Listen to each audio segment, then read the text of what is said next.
Good morning and shalom, dear friends. This is actually take two. I was out here and a little local squirrel was wanting peanuts and came right up to me and I had no peanuts. So I had to start the video over. So if you hear crunching in the background, those are peanuts. But anyway, that's what happens here in my backyard.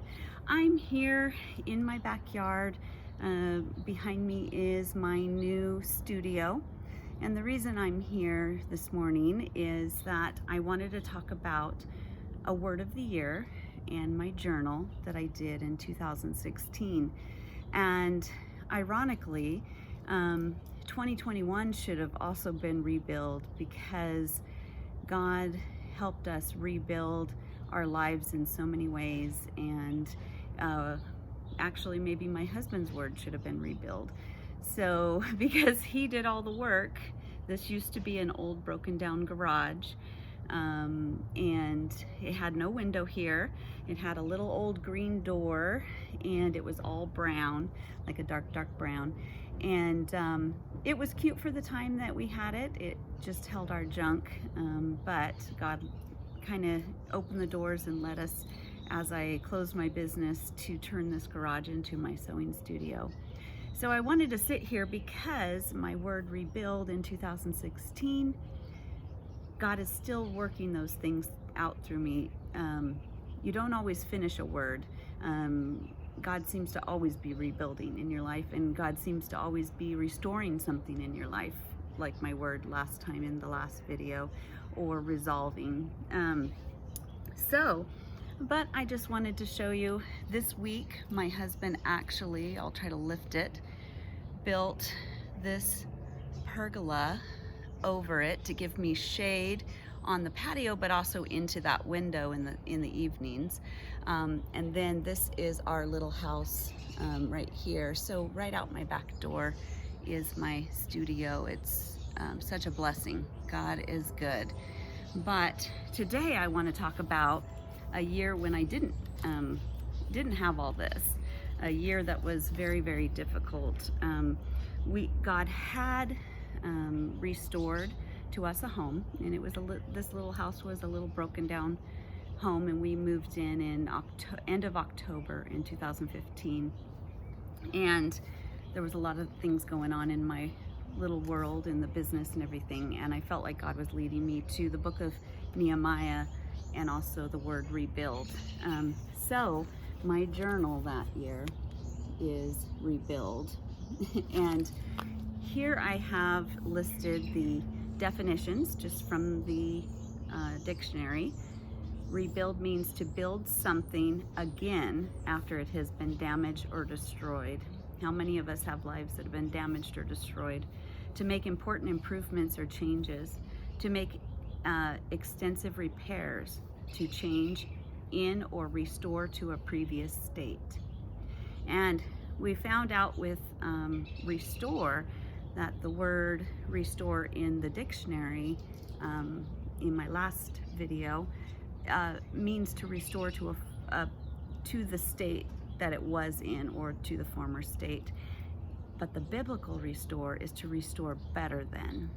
And I think that's the same case with rebuild, that God not only rebuilds your life, but he rebuilds it better than it was. So that's pretty awesome. And then I have some steps here to building. And I think what I did, because I can tell when I read through the journal that I was kind of forming these through that year. And so I think I had a blank spot here for most of the year. And as I go through these pages, I'm beginning to see that there is kind of some steps to this rebuilding. Number one is to analyze. Number two is to set a plan. Number three is to build a strong foundation. Number four is to build. Number five is to complete. So you'll see throughout, my books here, my pages, that I was just kind of discovering a lot of this and what God meant by that. I would read sermons, I would look in the back of my book and my Bible. If you go to the back, there's a dictionary concordance. You could look up the word. Now, of course, rebuild is not going to be in there, but build or builders or building. And there's actually almost a half a page in the Bible of just references of building. So just a few of those are, it also gives a dictionary to erect or to construct.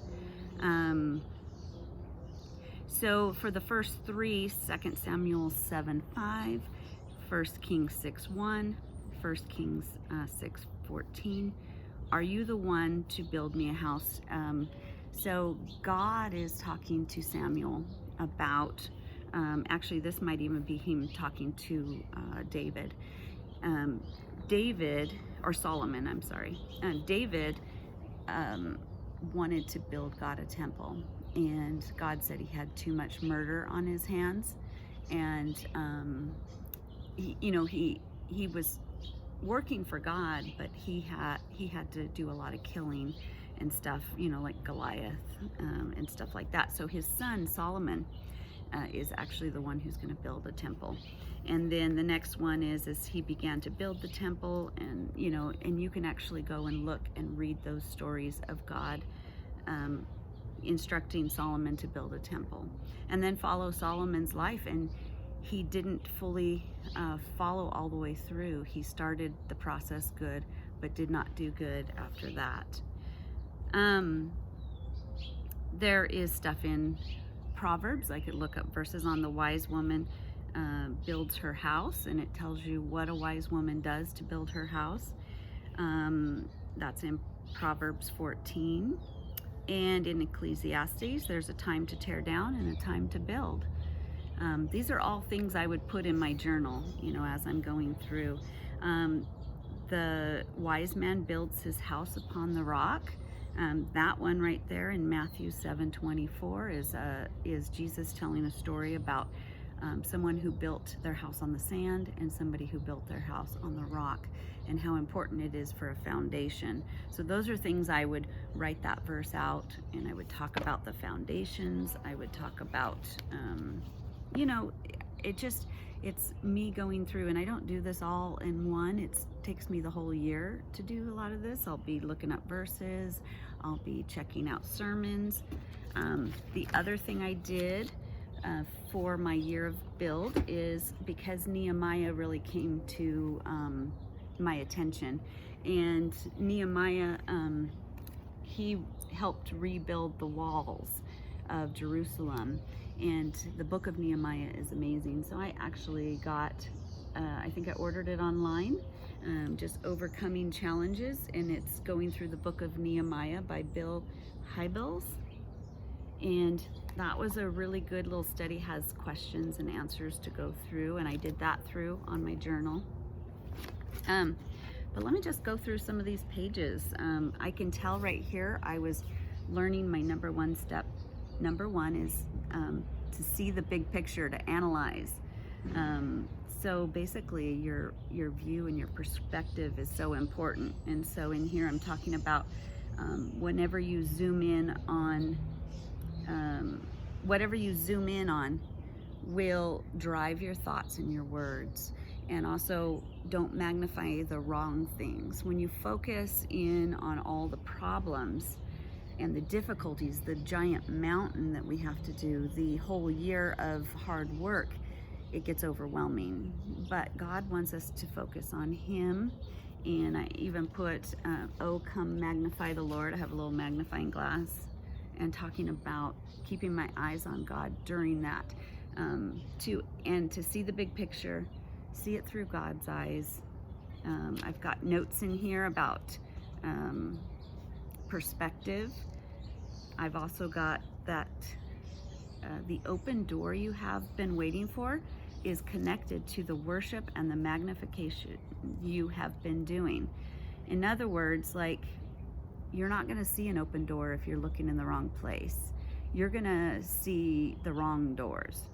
And also to be focused on worship and praise to Jesus. I have reference here to Acts chapter 16 verse 25. As they worship, the doors flung open. And that's a wonderful story of Paul, and I think it's Silas. I'm trying to remember who else is in that with him. But they end up thrown in prison because of a slave girl. We're actually discovering that in Philippi right now. They were in Philippi, and they cast a demon out of a girl who could tell the future, and the owners were upset that she wasn't making them any money anymore, so they threw him in prison. And in the middle of the night, they began worshiping and praising God and just singing worship songs. And excuse my allergies out here a little bit, but as they were worshiping God, an earthquake came and the doors flung open, and their chains were released. And so as you praise God and as you have your focus in the right place, the doors are going to fly open. God's going to show you the way. So those are some good things. I also, as far as analyzing and my view and my perspective, I have a whole thing in here I had discovered I think this is in Exodus, when the spies go in to spy out the land. They're supposed to go into the new promised land. God had promised them this land, and 12 spies go in. 10 of them have a bad report that they can only see the giants and the scary things. They don't see the fact that God has promised them that they can go into that land. And where God promises, he leads and he guides and he will take care of it. So 2 of them, which was Joshua and Caleb, came back and said, wait a minute, we can take over this land. There's great milk and honey and fruits, and it's an abundant land, and God's already promised it to us. So those 2 had the right perspective, and the other 10 did not. Unfortunately, Israel went with the other 10. So I just kind of talked about that and looking through God's eyes to get God's perspective. And I kind of listed some things that were the giants in my land and what I was kind of keeping my eyes on, and not being able to focus on God's bigger picture, that he had a greater plan. So it says right there, my giants seem big, but my God is bigger. So that was, just kind of browsing over. There's so much good stuff that God brought to my attention. Number 2 in our steps to building is to set up a building plan. So here I actually just broke it down daily, what I needed to do daily to kind of make some of those things happen. And the first one is take one day at a time. And the second is seek God's face each morning, come before him asking for wisdom and guidance. Seek his face by listening to his voice, the word. Create a plan for the day. I'm not even looking at the whole day, because that's the whole year, that's kind of overwhelming. I'm taking it day by day, and then just build the foundation and then begin building, and lay the foundation with God, but continue the building with God. Stay strong. Here I studied, just like I showed you in there, that Solomon built the temple. So I kind of studied that a little bit, and the lessons that I got from Solomon's life, and you'll find them in 1 Kings, I think it is. Solomon builds the temple. God gave rest in the years he was building. So Israel didn't have to be at war during the time. He kind of protected him. Now that wasn't the case in my year.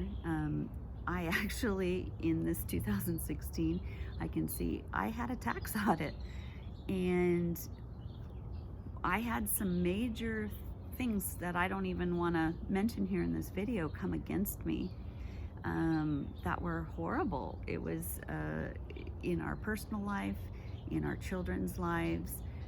It just seems like everything came against us. So unfortunately, I did not have peace in the land while I was trying to do this building year, but Solomon did. But another important lesson from his life is, although he started strong, he didn't finish well. If you read the story of Solomon, it didn't end well. he built the temple, he glorified God, he was the most wise person in the entire world. God gave him riches and wisdom, and in the end, he let the women in his life lead him astray. It's just sad. So the important lesson there is that we finish strong. Don't just start strong, we finish strong. Here on this section, it looks like I had gotten super discouraged. And that's just what happens. You're working hard and the enemy comes against you. And so I wrote out the promises of God to me. I had to remind myself of God's promises. And sometimes you have to stop in the middle and you hear those voices that tell you you can't do it, everything's against you, you'll never make it, you don't have enough money, you're not good enough, God doesn't love you. Yeah, there's 100 million voices that will come against you. Often they're the same voices that you hear all the time, maybe something from your childhood. But writing out what God's actual promises are to me helped me to refocus and get back to building.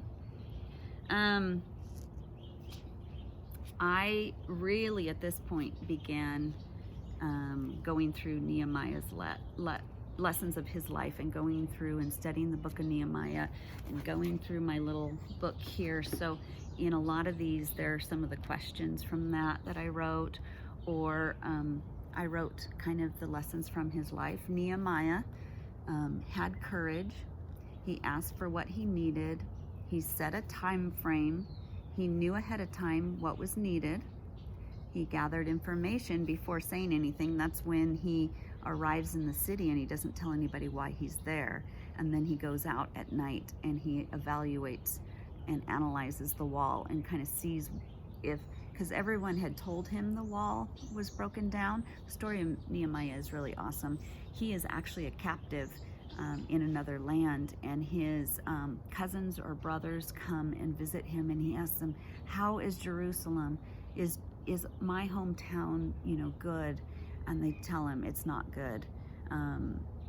Some people have, everybody's been taken from the city, and some people have finally returned, but the whole city was burned down and all the walls were torn down. And it just broke his heart, and he went into prayer and crying. And then he talked to the king, who he was pretty much a slave of, and the king actually gave him favor and sent him to rebuild the walls and help him. It's just an amazing story of God's goodness, and it gives you a clear image if you break down what he did. If you're a leader or if you're rebuilding something in your life, it gives you a clear, all of the things he did really show you kind of step by step what you can do. Not exact steps, but the general feel of it. So then he did his homework and he enlisted help. So these are things that he did to rebuild the walls of Jerusalem. Let me go to another page. Oh, this is again about Nehemiah. This was actually so good. I hope you don't mind me reading something to you, because I just thought it was so good. The walls of, this was, I think from my reading in Nehemiah, in some of the commentary down at the bottom of my Bible. And I will rewrite stuff on purpose so that it gets into my brain. There's something about handwriting everything out. So sometimes if I have a verse or I have a commentary that's especially special to me, I actually rewrite the whole thing so that it's just part of me. And then I think about that the whole day. And then I get to go back into my journal, and there goes some of my squirrels. They're fighting. It's like a nature conservancy around here. I've got cats and I've got squirrels and birds and everything. But so anyway, let me read this to you. The walls of Jerusalem are also broke down, and its gates are burned with fire. The news he received was not encouraging. The people were called survivors. This was not a hopeful title. This was not a hopeful title at all. They were in distress and reproach, and the walls of the city itself were broken down, and the city gates are burned with fire. The bad state of the people and the bad state of the city walls were immediately connected. In the ancient world, a city without walls is a city completely open and vulnerable to its enemies. An unwalled city was always a backwater town with nothing valuable in it. If there were anything of value in an unwalled city, it could be stolen away because there was no defense to stop it. Those living in an unwalled city lived in constant stress and tension. They never knew when they might be attacked and brutalized. Every man lived in constant fear for his wife and children. The temple could be rebuilt, but never made beautiful, because anything valuable would be taken with ease. No wonder the people lived in constant distress, in constant disgrace and reproach, living only as survivors. God has more for us than to be survivors. God not only wants us to be conquerors, but more than conquerors through him who loved us. Romans 8:37. This stood out to me because of the fact that I feel like I'm living in constant distress and constant disgrace, living only as a survivor. Do you ever feel like you're just surviving every day? Like there's just constantly things coming at you? There's something about building the walls to protect you and having God kind of put a hedge of protection around you. And I actually wrote here, the Lord showed me how to build walls of protection so that I can, or actually this is a prayer. Lord, show me how to build walls of protection so that I can be more than a survivor. We all want to be more than a survivor. And I think this story of Nehemiah is so important. This one is something I found from raysteadman.org. What does it mean to rebuild the walls of your life? Jerusalem is a symbol of the city of God, God's dwelling place and the center of life for the world. In an individual's life, the rebuilding of the walls would be a picture of reestablishing the strength of that life. We have all met people whose defenses have crumbled away. They become human derelicts, drifting up and down the city streets, hopeless and helpless. In God's grace, he frequently reaches down and brings some of them out to rebuild their life. This is the picture of the way the walls of any individual life, any local church, of any community or any nation can be rebuilt into strength and power and purpose again. My insight on this was now Christians' lives, God lives in us. We are his temple and his holy city, and we need to build those walls and keep ourselves safe. God will keep us safe, but keeping a kind of a barrier of protection. Just so much good stuff in here. I'll go quickly. I'm sorry this is long, but I think rebuild was one of my favorite years, and I think I found the most in the Bible about rebuilding. It was just amazing. I actually read, I tell myself right here to read Nehemiah 1:4. I won't read that to you, but then I quote, you will never build the walls of your life until you have first become greatly concerned about the ruins. You will never rebuild the walls of your life until you first weep over the ruins. Have you really wept over the ruins in your life? And are you ready for God to turn those around? Are you ready for him to help you rebuild and restore what used to be? So then there is this great story in Nehemiah 6, and it's about the enemies. So he is actually about halfway done building the walls. And isn't that true, that as soon as we start to show any kind of progress, here comes the enemy. Here comes something to distract us, to keep us from going. And the same thing happened to Nehemiah. They're halfway through and all the enemies around them start to panic that they are getting farther, and they are going to be a strong city if they have these walls built. They won't be able to just go pick them off and steal from them, and they might even get an army, and I mean, who knows what's going to happen after the walls are built. So these enemies decide to do a plan, and they send a note to him and say something about, hey, we want to make a treaty with you. We want you to come and meet with us. What they were really planning was to kill him. But his response is something we need to always remember. He says, I'm doing a great work and I cannot come down. In other words, I'm building a wall.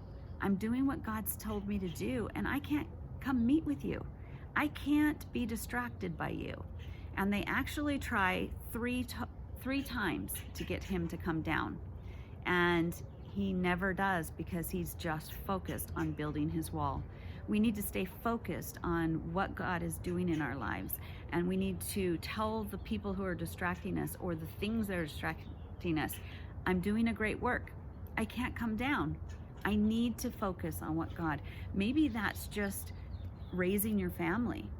And I don't mean just, because that's a huge thing. Maybe that's raising your family.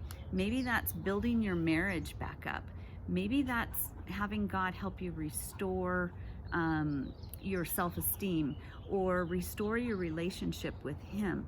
Maybe it's that he wants you to study and just to get to know him a little bit better.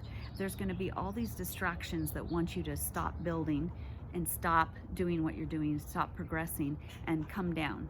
You got to go out with the friends. You got to go meet this need. A crisis happened, whatever.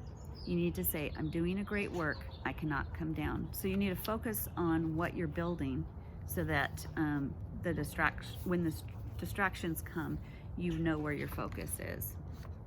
So page after page after page, Nehemiah, Solomon, these are incredible stories to study for the word rebuild.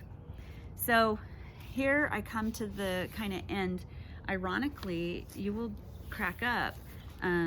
Most people think, well, I must, have a book on each, and I must have, pages and pages. This was probably one of my most remembered and most significant years, and yet it's only this much at the back of a journal. So this journal actually was mostly the year before, 2015. I had a little bit at the end, and I finished it up in the whole year, because sometimes I only wrote once a month. But when I did get to study, I really got to study deep. So here I'm saying I only have 4.5 months left of this word rebuild, and I was getting discouraged again. And just like before, where I wrote down God's promises, this time I'm looking back. This is in August. I'm looking back and I start writing all of the things God has been rebuilding in my life, because sometimes you get distracted and you're looking at the things that aren't working. And then if you look back over the whole year, you start to realize, oh my gosh, God gave us a home. We got to rebuild memories with our children. I got to have Thanksgiving that year with my children, which I hadn't had in years. I hadn't got to do my own Thanksgiving. Just one list after another. I won't read them to you. Some of them are very personal, but God built in my personal life, in my relationships. He rebuilt in my business. And so I just spent time listing those towards the end. And it was just an amazing year. I highly recommend you finding a word of the year. And yes, you probably work on these same words year after year, but just focusing on one and then digging deep into God's word and letting him show you how you can do it even better than you've done it in the past. Maybe you've been rebuilding for a long time, but maybe this is your time that you're going to actually build the strongest foundation you've ever built. Maybe this is the year you're going to just rebuild your relationships with your family, with your marriage, with your parents, with whatever. Maybe you're rebuilding a life. Maybe you had to start from scratch. Maybe 2020 knocked you down, and now you have a different job or no job, and maybe you had to move. Maybe you lost family members. Whatever you have to rebuild, this is an amazing word of the year that you can search. And I hope you'll do some of that. In my next video, next week, I'll actually start with my word shalom. So I hope you'll join me for that, because that ended up to be a 5-year process with the same word. So we will see you later. Have a wonderful day. Happy Tuesday, and shalom, my dear friends. Have a great day.